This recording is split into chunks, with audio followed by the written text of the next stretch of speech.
Hi, welcome to this lecture on Generative Adversarial Networks from scratch, GANFS. This lecture is something that is very special, and I absolutely love the idea of GAN. If you have not heard of GAN, don't worry, we'll be covering that in detail in this lecture. And this is part of our Explainable AI Theory, Applications, and Research course. My name is Dr. Sridat Panat, and I'm a PhD from MIT. In this lecture, we will take a very simple example so that you can understand what exactly is GAN and how we can build this generative adversarial neural network completely from scratch. So let's get into the lecture.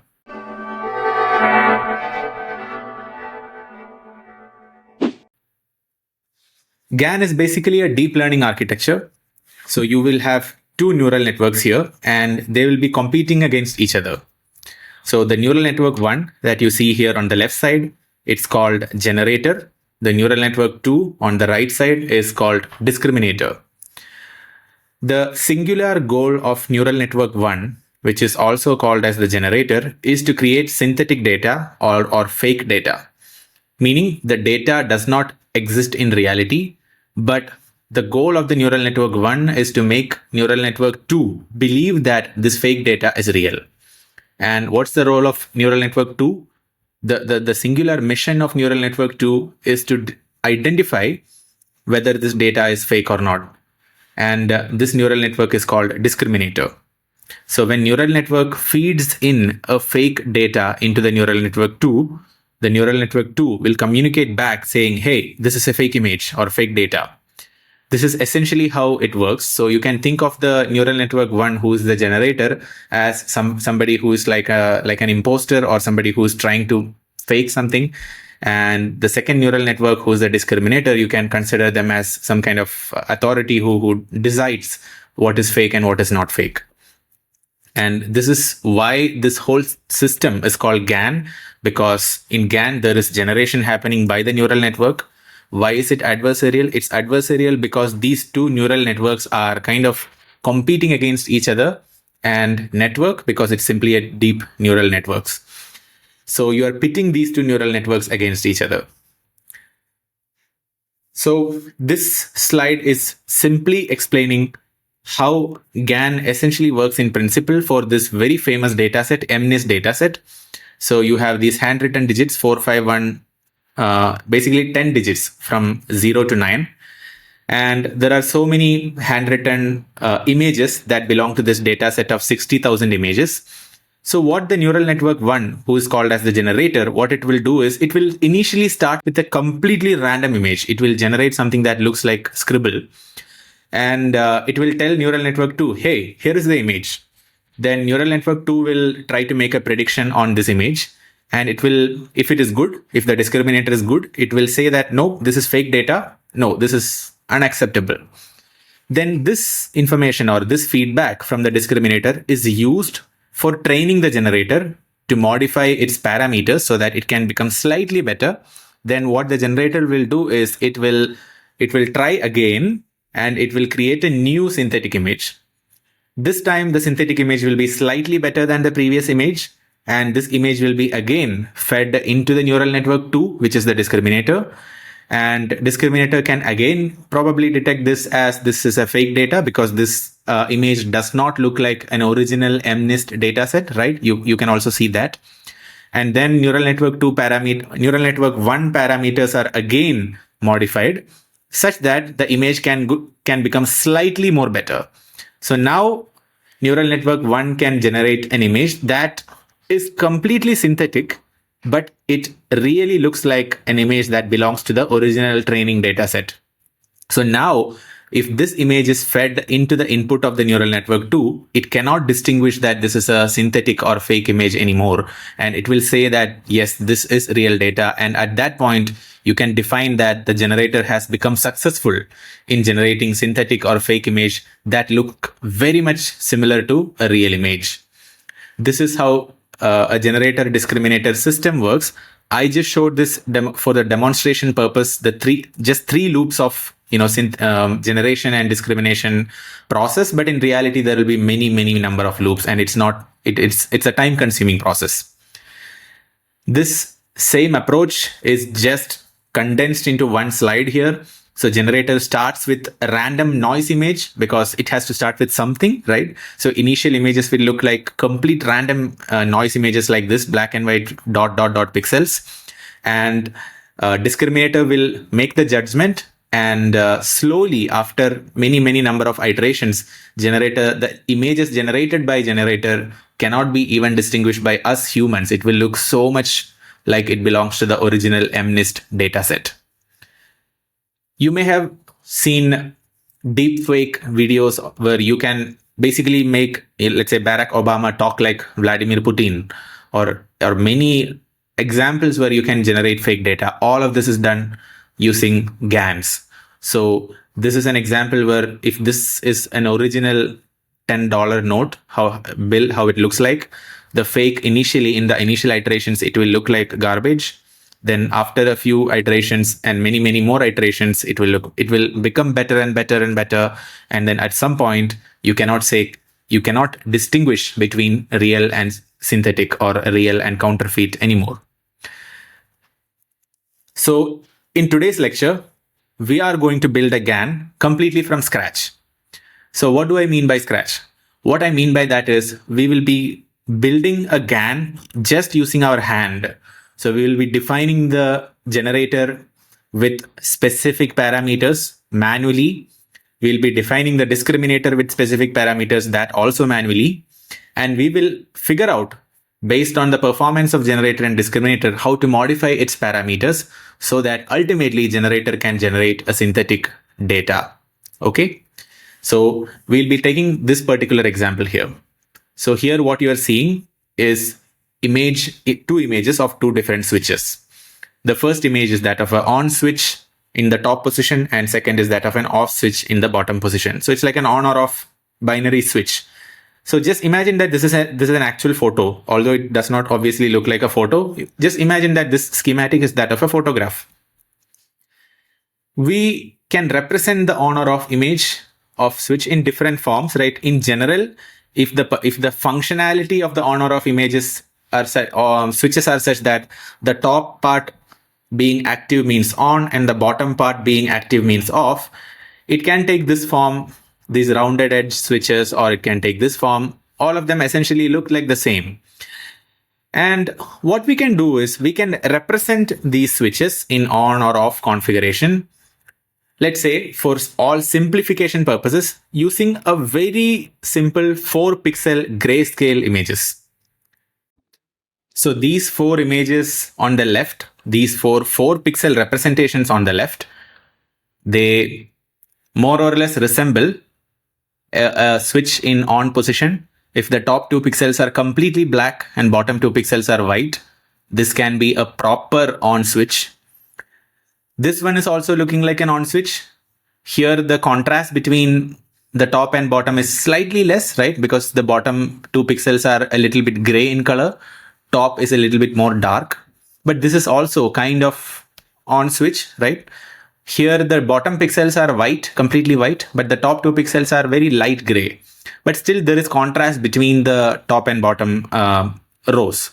So as long as the top row is kind of dark in color and bottom row is kind of bright, you can say that those images correspond to that of on switch.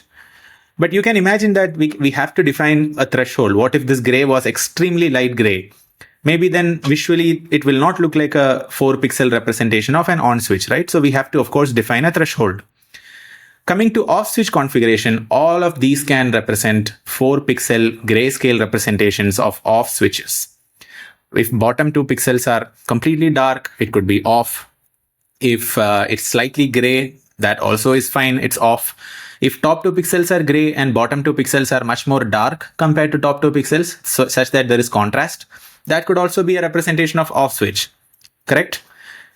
Now, let us just put it all in one place in terms of numbers. So For the purpose of illustration in this video, I'll be denoting black pixels by 1 and white pixels by 0. Although I know that in reality, black pixels are represented by 0 and white pixels by a higher value, 255 or 1. But let's just flip it so that, because I'm writing on a white screen, right? So I would like to have black to be 1 and white to be 0. So these are all the numerical representations of on and off switches. And it's literally a 2 by 2 matrix, right? So here the elements of the 2 by 2 matrix are 1, 1, 0, 0. Here, let's say it's 0.6, 0.6, 0.2, 0.2. So the difference between top row and bottom row, element wise, if you look, it's like 0.4, 0.6 minus 0.2. You can also have an on switch in this format. So the bottom row 2 elements are 0, but top row elements are 0.4 and 0.4. This is also fine. This is also kind of looking like an on switch. And off switch will be basically the reverse of that. The top row will be of 0 in terms of value, 0 or close to 0. Bottom row will be 1 or close to 1. That these are all off switches.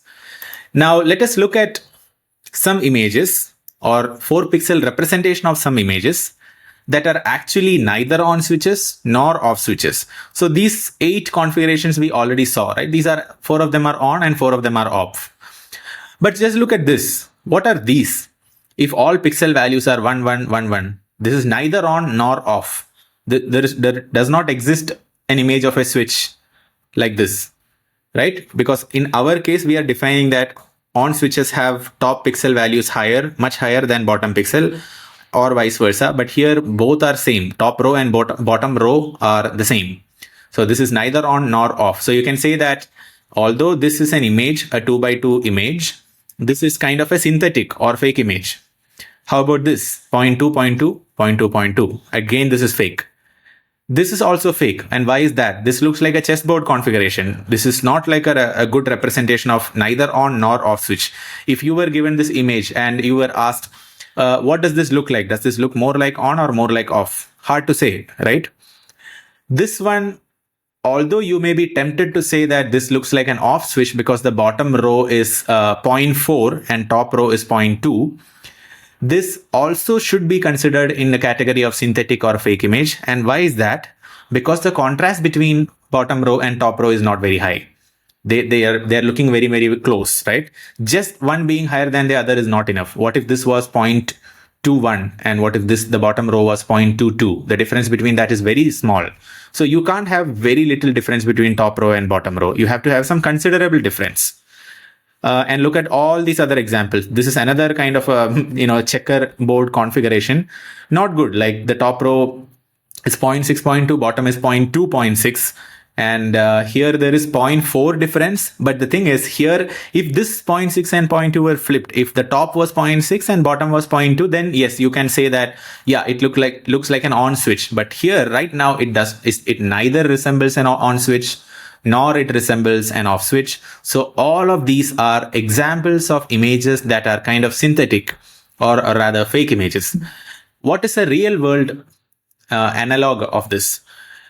Imagine that you are given an AI generated image of a person. Sometimes you can tell that this is an AI generated image, right? And how are you able to say that? Because you know how real photos of people look like, because your brain is trained to immediately recognize whether an image is a image of a person's face is synthetic or not synthetic. Sometimes, however, you might have seen, if you have tried image generation using ChatGPT Pro or something like that, that it's able to create sometimes images that are hyper realistic looking. So in those cases, what you should understand is that the neural network is creating a synthetic or fake image that is as close to the face or the image of an actual human being. And that's why your brain or you yourself are getting fooled. Now here, in this case, we are using a very simple example in which all these are fake or synthetic images. None of these are real images, but all these on the left side are real on images or off images. So just take a look at this before we proceed. Now the question is, can we build a mathematical logic for identifying what is fake and what is real? You might already be able to come up with a simple logic mathematically.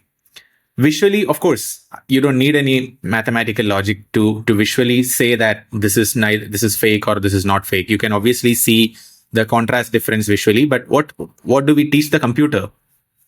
So for that, just consider this. What if you do the summation of all the elements in first row minus the summation of all the elements in second row? Let's just look at this parameter. We are just defining a mathematical kind of a equation based on this 2 by 2 matrix, right? Sum of row elements in row 1 minus sum of elements in row 2.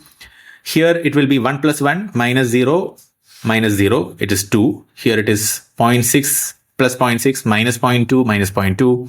So this will be 1.2 minus 0.4, 0.8. And like this, you can define the sum of top row minus bottom row for all the switches in on configuration, and you can see that the sum is 2.8, 1.2, 0.8. In general, you see that the sum is big, a big positive number. Big meaning relatively big.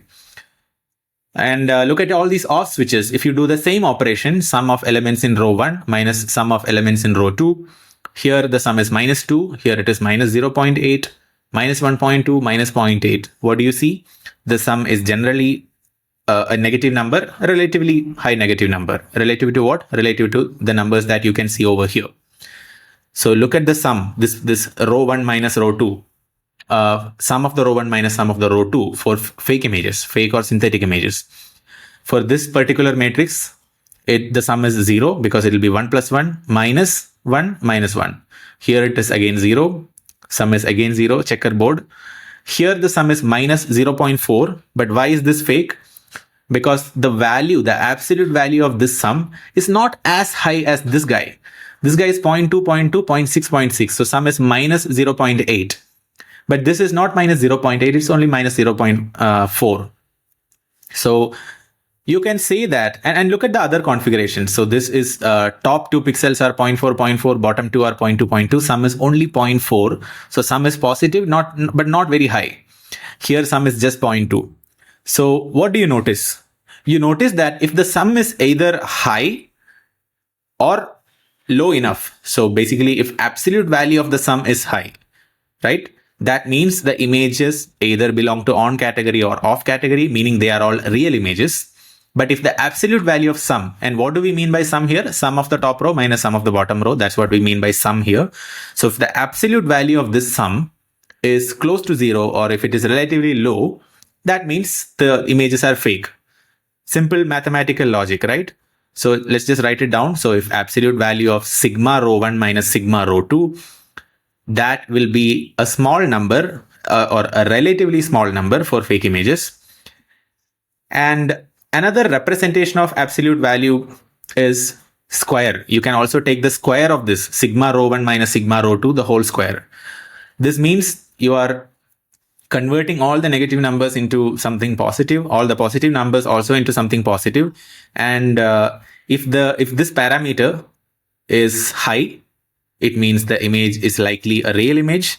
If this parameter sigma row 1 minus sigma row 2, the whole square, if that is low, it means the image could be a fake or synthetic image. Okay. So now let us come to build our generator and discriminator. These are both neural networks, as you saw earlier. So first we will look at the discriminator. Discriminator is the neural network that decides what is fake and what is real. And we will be using a squared activation function. Why squared activation function? Because earlier we decided that we need some kind of positive numbers. We are taking absolute value of sum of the top row minus sum of the bottom row, sum, SUM. And this, instead of taking absolute value, we can also take the square. So we'll be using something called squared activation function. You will see that in a moment. The neural network consists of 4 nodes in the input. And here in the hidden layer, sort of, there is only one node. And output layer has an activation function, squared activation function. So there will be weights, right? So these weights are the degree of connection between these nodes. So let's denote it by W1, W2, W3, W4. Sometimes we will denote it as WD1, WD2, D3, and D4. D4 discriminator. You will see that in a moment. So if this is an image, a sample image, the way in which we'll be feeding this as an input into this discriminator will be like, we'll split it into 4 components, 4 pixels. So it's sort of like flattening, right? You're flattening the 2 by 2 matrix into 4 by 1 array, and you feed that. Then what happens is the generator will make a prediction whether this is a real image or not. How does it do that? You will see that. Let's come to generator in a moment. For a moment. So generator is that neural network that creates fake or synthetic images, right? So a simple version of generator can look like this. The input node is just one, input layer is just one node. Output layer has 4 nodes. And why 4? Because we will be creating an image that is of 2 by 2 pixels. And 2 by 2 means there are total 4 pixel values that we need to generate. So here in the output, we'll have 4 pixel values using 4 nodes. And there are weights, 4 weights, W1, 2, 3, 4. And we can represent this using WG1, WG2, WG3, G4. Okay. And what is going into the input here in the input node? Into the input node, we can provide a random number. So let's say a random number between 0 and 1. It could be 1, it could be 0.5, 0.6, whatever. You create a random number, you provide that as the input. Then using that input, the generator will create a fake image. The fake image can look something like this. So when I say fake image, I mean an image that is synthesized by the generator. Whether the image itself look fake to you or not, meaning whether the image actually belongs to the switch on category or switch off category is a different question. But whatever generator generates, we will call that as fake because it's not a real image, it's creating it. Then whether the created image actually looks like a real image or not, it's up to the skill of the generator, right? So this is now what is generated, the 4 pixels, and we will represent this as a 2 by 2 matrix. And as you saw in the previous slide, that is what will be input into the discriminator. Okay, so now we are good to start by assigning random values for generator as well as discriminator. Before all of that, we have to also define something called the loss function. So loss function meaning how good is generator in doing its job, or how good is discriminator in doing its job. The job of generator is to make the discriminator believe that the input image is real. The job of the discriminator is to identify that the input image is a fake image, right? They have kind of conflicting functions. So just look at these 2 examples. So this is the example of a very, very good on image. This is the example of a very good off image. This parameter sigma rho1 minus sigma rho2 the whole square. For this case, it will be 1 plus 1 minus 0 minus 0 the whole square, which is 2 square. It will be 4. For this off image, it will again be 0 minus 2 the whole square, which is minus 2 the whole square, which will be again 4. So what we see is this parameter sigma rho1 minus sigma rho2 the whole square is 4, or it can be close to 4 when you have an on image or an off image.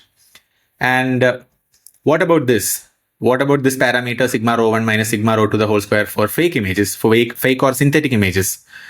It will be less than 4. And why is that? Look at these fake images.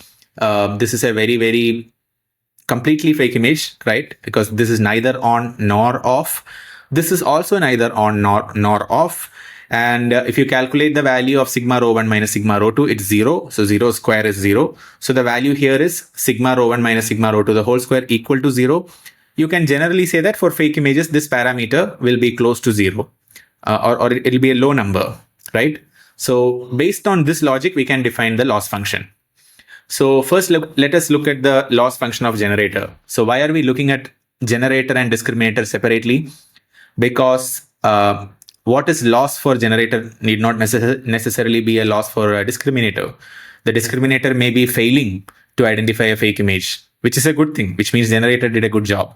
So their loss functions are kind of different. So what is the generator supposed to do?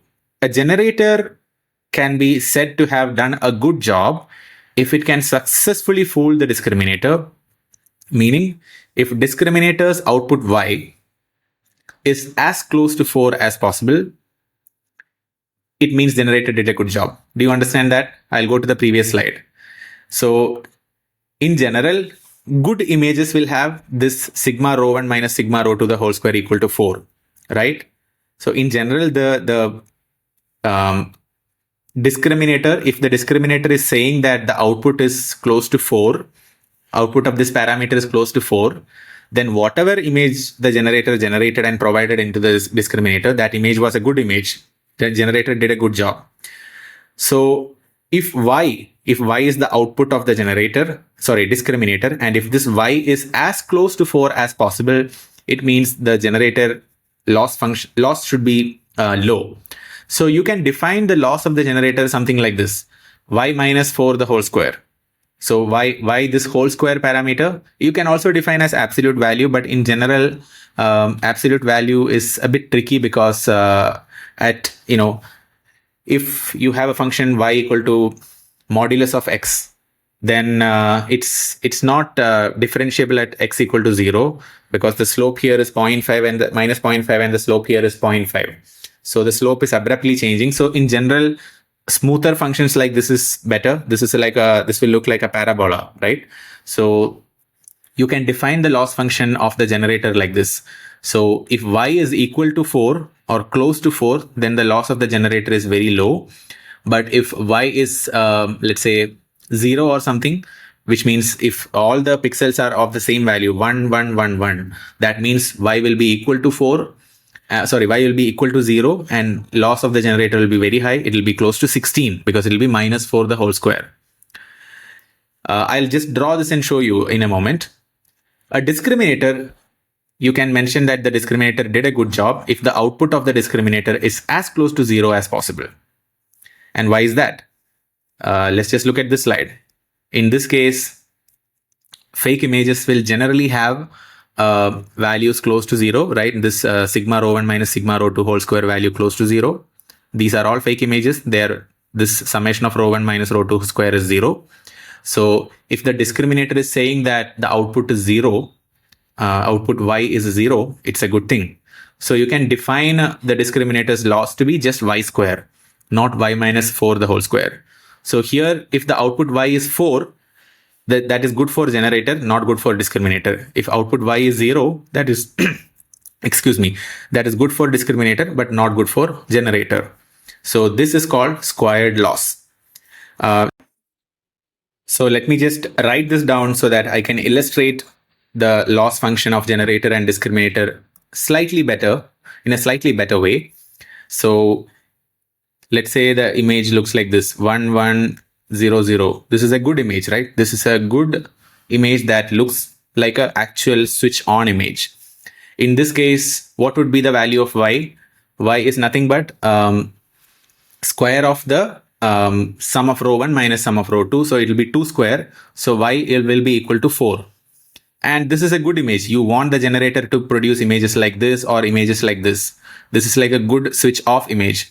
Here also y is equal to 4. Why is that? Sum of rho 1 minus sum of rho 2 the whole square. So it will be 0 minus 2 the whole square, y equal to 4.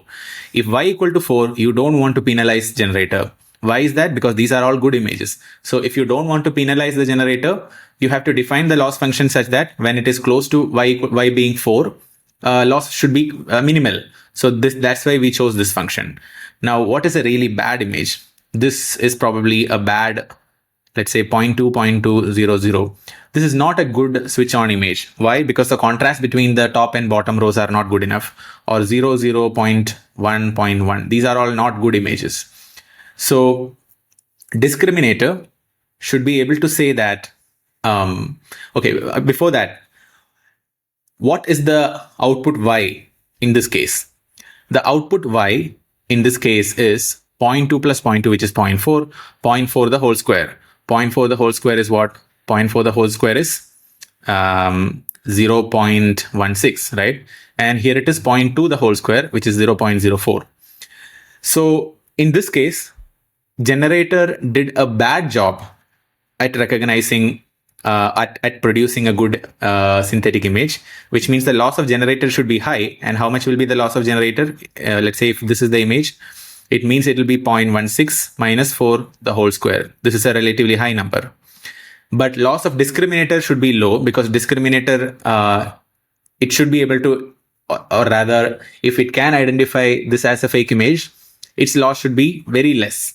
And you can define the loss to be just y square. And what is that? 0.16 the whole square.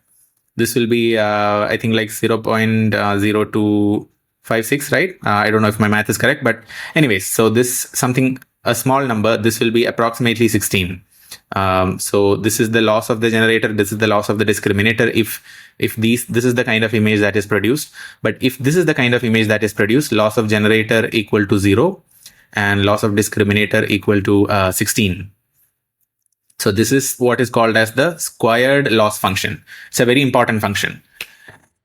Usually we'll be using categorical, cross entropy loss or something like that, right? That's probably what you are more familiar with, but there are different types of loss functions. Now what we will do is we will initialize the generator with random weights. Weights are the values of connections between these nodes. And we will also assume that the random input number that we are giving into the generator is just r equal to 1. Just for simplicity, it could be any random number between 0 and 1. But I'll just assume that r equal to 1 in this case. So let me just put random numbers here. So WG1 means the weight of the generator's first node. First, like the node 1 in the input to the node 1 in the output layer. So WG1, WG2, etc. I'll just put random values 0.1, 0.2, 0.3, 0.4. And if r equal to 1, that means the output here will be 0.1 multiplied by 1 because this 1 is fed into this node, right? So 1 multiplied by 0.1 is 0.1. So that is the first output. Second output is 1 multiplied by 0.2. That is also 0.2. Then 1 multiplied by 0.3. So that's 0.3. And then last one is 0.4. So these are the 4 pixel values output by the generator, meaning this is the synthetic image created by the generator using the random weight values. And you can represent it in the 2 by 2 pixel format like this 0.1, 0.2, 0.3, 0.4, right? Now what do we do with this? We feed this random synthetic image into the discriminator. And so this is the image that is to be fed into the discriminator. And this is not a real image. It was created by the generator. Whether it looks like a real image or not, this is created by the generator. So it's a synthetic image, and we will flatten it, like we'll represent it pixel wise, and we'll feed it one by one into the input nodes 0.1, 0.2, 0.3, 0.4. And here the weights of the discriminator also we'll just put it as 0.1, 0.2, 0.3, 0.4. It's like random 4 values, and WD means weight of the discriminator. 1 means it's in the first from the first unit of the input to the hidden layer. This is from the second unit of the input. Second node of the input layer to the hidden layer, etc. WT, D2, D3, D4. Here what happens in this hidden layer is you will be summing up this. So it will be summation. So 0.1 is the input here, right? So 0.1 multiplied by 0.1 plus 0.2 is the input here. 0.2 multiplied by 0.2 plus 0.3 multiplied by 0.3. So please don't get confused here. This 0.1, 0.2, 0.3, 0.4 happened because we chose the weights of the generator to be 0.1, 0.2, 0.3, 0.4. If it was like 1, 2, 3, 4, then this will be 1, this will be 2, 3, and 4. And then the multiplication would be 1 multiplied by 0.1. Then this would be 2 multiplied by 0.2, 3 multiplied by 0.3, etc. So here, this is just a coincidence that the input values are same as the weight values. Just please don't get confused. Now in the summation, what happens is you'll be doing 0.1 times 0.1 plus 0.2 times 0.2 plus 0.3 times 0.3 plus 0.4 times 0.4. That summation sigma WIXI. So these are XI values and these are WI values. And here it turns out to be 0.1026. And then we use a squared activation function. So we'll be taking a square of this. And what does that look like? We'll just represent it as y equal to z square. Z square meaning z equal to this summation. And so y, which is the output of this, will be z square. And if you square this thing, it will look like 0.0105. So now this is the output of the discriminator. So now how can we define, based on this output, the loss for discriminator and loss for generator? Let's have a look at it. So loss for discriminator we defined earlier to be y square. So what is y square here? It will be 0.0105 square. So that will be, you will be adding, you'll be traveling 2 more decimals behind. So you have 0.0001. That's the loss, very small loss. And does this make sense? Of course, it makes sense. Why? Because here discriminator is indeed doing a good job. It is saying that the output value is a low number. It is much far away from 4. And is the image looking like a synthetic image? Of course, it looks like a synthetic image. This image neither looks like a on image, nor it looks like an off image. What about generator? Generator loss function is y minus 4 the whole square.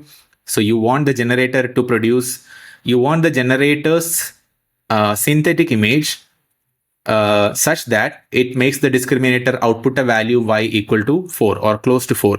But in this case, you are far away from 4. And this value will be close to 16. And I think it's obvious for you to see it's literally 0.01 minus 4 the whole square. And it's very, very close to 4 square, 16. So that is 15.999. So here what do you see? Loss of the generator is high. Loss of the discriminator is not so high. So in this case, you can pretty much say that generator is kind of doing a bad job because it's outputting an image that does not look like a real image.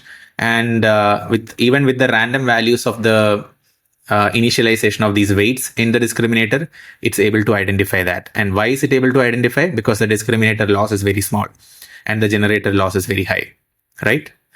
Okay. Now let's look at the expansion of this loss function so that we can come up with the logic for modifying these weights. So with these weights wg1, g2 up to g4 and wd1, d2 up to d4 in generator and discriminator respectively was originally assumed to be random. It was 0.1, 0.2, 0.3, 0.4. So let's expand the loss function. So the loss function for discriminator is y square, and y we represented using z square, right? So y square is at the output. The loss is y. The input to the squared activation is z. What is z? Z is sigma wx, sigma w di xi. So if it is if loss of the discriminator equal to y square and if y equal to z square, then it means it is equal to z raised to 4. And what is z? Z is the summation of w di times xi, where xi is the input that is going into these nodes. So you can write it like this. Now, what is xi? Xi is the input into the discriminator, but it's also the output of the generator. So what is the output of the generator looking like? If this random number input, which we defined earlier, if that is represented using R, then this one is R times WG1, this is the R times WG2, this is R times WG3 and R times WG4. So the output of the generator xi, which is also the input into the discriminator, can be represented as xi equal to wgi. So wg means weight of the generator, I for ith node, and R is the initial random input. It's just a number. Here we'll assume R to be 1. Now, based on this, if we assume R equal to 1, we can expand the loss function of the discriminator as well as the generator. So loss function of the discriminator is sigma w di xi the whole raised to 4. And here we can replace xi by this parameter wgir, right? That's what we did. This xi we replaced by wgir and we assume that R equal to 1. So it's simply sigma w di wgi whole raised to 4. Okay, so what is WGI? These guys are WGIs and these guys are WDIs. So this summation says that you do this multiplied by this plus this multiplied by this plus this multiplied by this plus this multiplied by this, and then that thing whole raised to 4. That's what this is. How about generator? If you remember, the loss of generator was y minus 4 the whole square.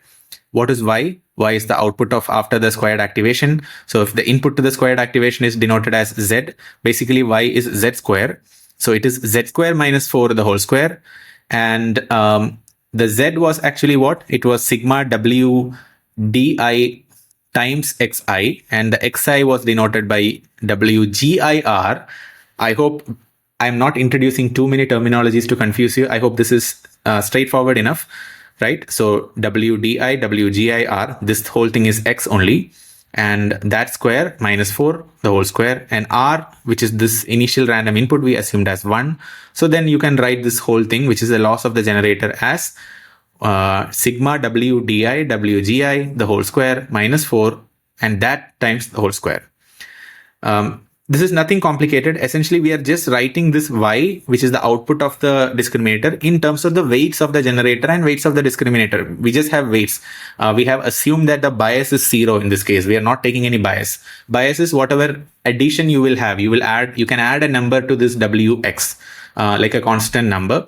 We have assumed that the bias is 0. So the only thing that we did here, if it looks complicated to you, is in one line we can describe it as the loss functions y square and y minus 4 the whole square.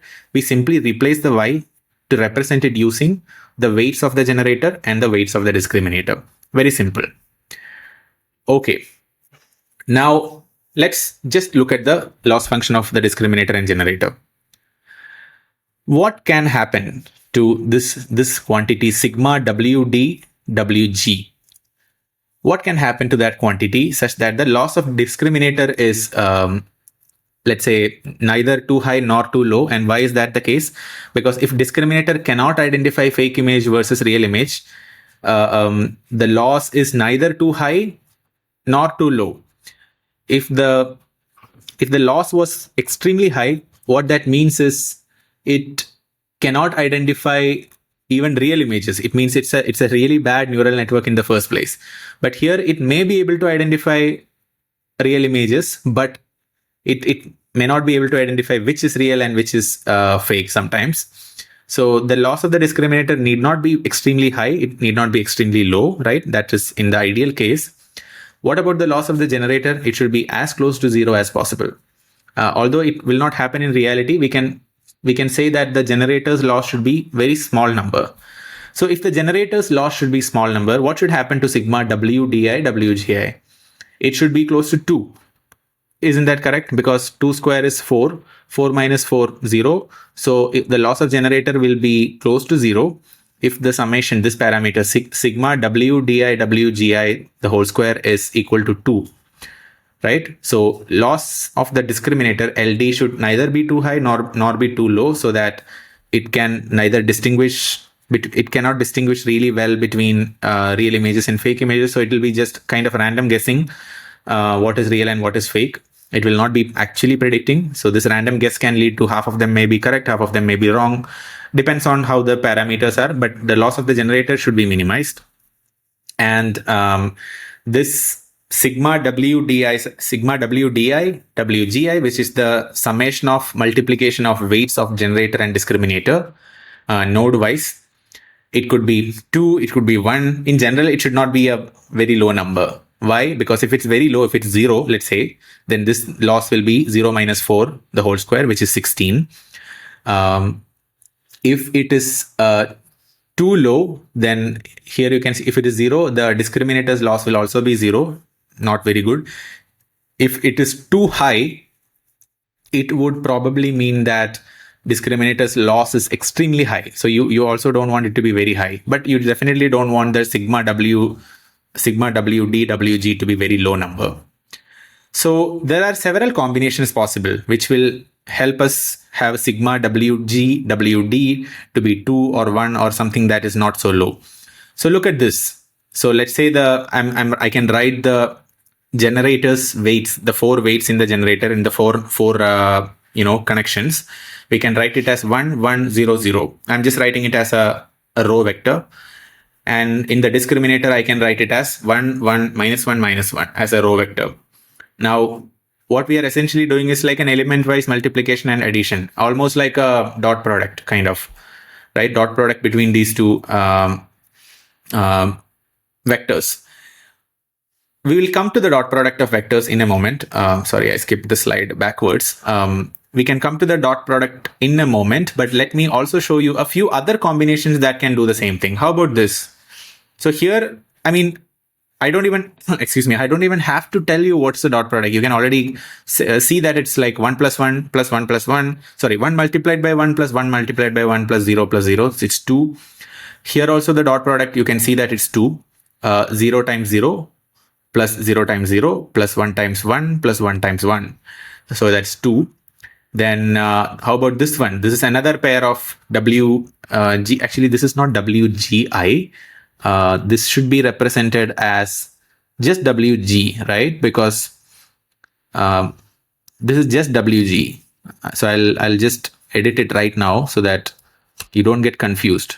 So this is WG and this is WD. I is just these individual elements. So I hope you will just assume that here also I just made the typo. The I should not be there. Okay. So please pay attention to that. Basically, all sorts of different combinations like these are possible, which may satisfy the condition that sigma WD, WG will be a not so low number. So now let us test for each of these conditions. So let's say the weights are such that the weights of generators are W 1 1 0 0, this guy, and here in the discriminator the weights are 1 1 minus 1 minus 1, 1 1 minus 1 minus 1, right? So green is discriminator and red is generator. Now what does the output of the generator look like? If R equal to 1, R is the random input into the generator. The output then looks like 1 times 1. So this first guy is 1. Then second guy will be again 1 times 1. That will also be 1. Third will be 1 times 0. So that should be 0. And fourth is 1 times 0. This is again 0. Now this will be provided as input into the generator. And you can already see that the summation is 1 times 1, which is 1, 1 times 1, 1. So 1 plus 1, 2. And then here after squaring, it will be 2 square. It will be 4. So these 4 pixels are basically the representation of this 2 by 2 image. And obviously you can see that this is an image of a on image, switch on image. And the output of the discriminator here is 2 square. 2 square equal to 4. And what's the loss of the discriminator in this case? It's simply y square. Y square is 16. So the discriminator is making a big loss here, but generator is making a 0 loss. So although the loss of the discriminator is kind of high in this case, which is probably not that is desired. You don't want the discriminator loss to be extremely high. The generator loss is 0. It means generator is perfectly able to do its job. So you can say that just by looking at the loss, you can kind of say that here generator has generated a good image. Why? Because these weight values are kind of good enough to create a good image where sigma WG WD is not so low. And from the visual appeal of the image itself, or the way it looks, you can already see that this is a good image. So ideally, if this image is fed, or if this image can be created using a generator generally it did a good job, right? What about this pair of weights of generator and weights of discriminator? So it will be 0 0 1 1 here, and here it will be 0 0 1 1 all as well, because this is that. So output will be 0 times 1. So that is 0. Why is it 1? Because random input we'll just again assume it to be 1. Ideally, it can be any number. It's randomly generated for each training steps, but not each training steps. Each after a set of training steps, the random number is again generated. So this first one will be 0, second will be 0, third will be 1 and 1. So this is like a perfect off switch. So now what is sigma wi xi? It is simply 1 times 1, 1 times 1 plus 1 times 1. So 2. So discriminator's output will be 2 square, which is 4. Again, the loss of discriminator is y square, which is 16. And loss of generator is 4 minus 4, the whole square, which is 0. And this is also a very good generated image by the generator. And why is that the case? Because the loss of the generator is very small. In fact, it is 0. It's as low as it can be, right? This is a square function and 0 is the minimum number possible. And even if you look at this image visually, this 2 by 2 image is a representation, in fact, the best possible representation of a off switch, right? Now, what about this? What about if we use these pair of vectors for generator weights and discriminator weights? 0.1, 0.1, 0.5, 0.5, that is over here, 0, 0, 1, 1, 0, 0, 1, 1. So here, again, the input random number is 1. So 1 times 0.1 is 0.1. 1 times 0.1 is 0.1, then 0.5 and 0.5. And this image will lead to a sigma of 0.1 times 0 plus 0.1 times 0. So that is 0 plus 0.5 times 1 plus 0.5 times 1. So this sigma wixi is 1, and the square of this will be 1. And here, if you look at this, the discriminator's loss is in fact low. It's y square equal to 1. and generator's loss is y minus 4 whole square, which is 1 minus 4 whole square, which is minus 3 square equal to 9. And by looking at the loss of generator and loss of discriminator, you don't even look at this image. By looking at this, you can see that the synthetic image is probably not good, right? The generator's loss is high, discriminator's loss is low. So the discriminator is kind of able to detect the fake image. Generator is not able to create a good synthetic image. And if you look at this image, you can see that although, yeah, I mean, you may call it as an off image because these bottom 2 pixels have high values. It's not the best kind of off images, right? Ideally, you want more contrast. So what would happen if these weights were instead of 0.5 and 0.5, what if it was 0.9 and 0.9? Let's just write it down.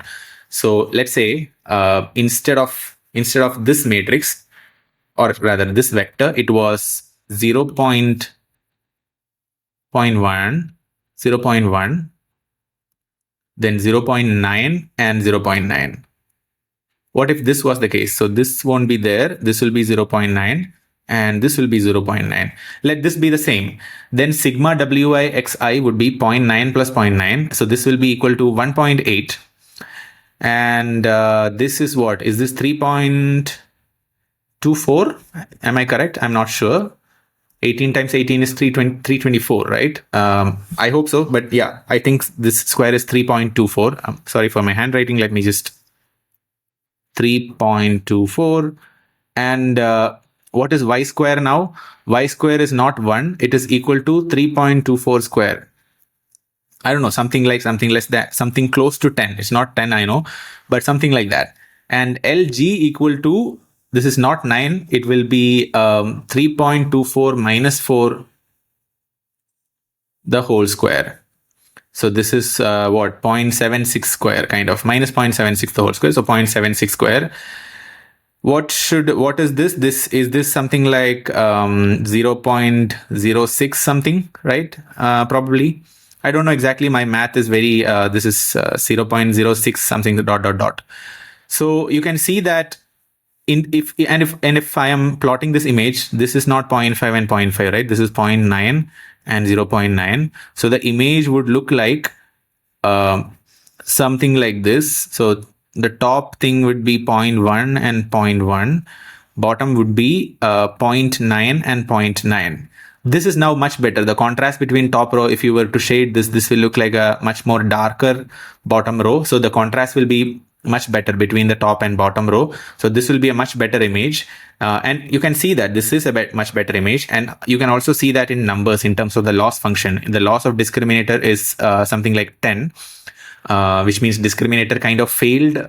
So this synthetic image created by the generator was not recognized as a synthetic image by the discriminator. And as you can see from the loss value, and the loss of the generator is 0.06 something.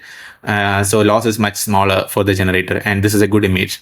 So this is how you can see that it's all about adjusting the weight of the generator and discriminator to create very good synthetic images.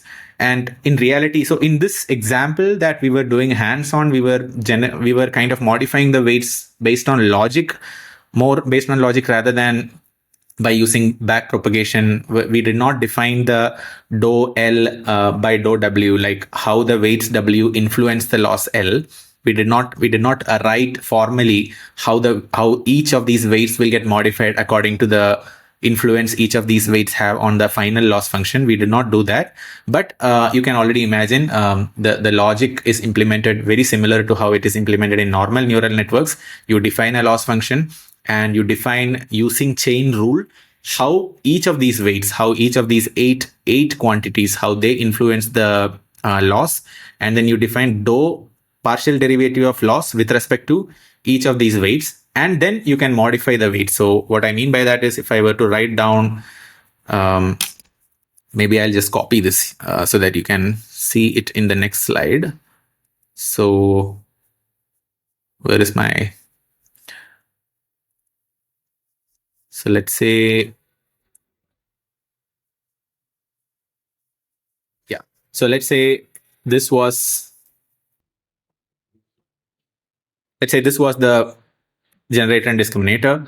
And let's say loss L is defined as something, right? We have squared loss function in this case. So L was equal to L of generator was y minus 4 the whole square, and L of discriminator was y square, and y was equal to z square, and what was z? Z was equal to w discriminator I times xi, right? And what was xi? Xi is the output of the generator, which is the also the input to the discriminator. So this was r times, so r is this, r times wgi, correct?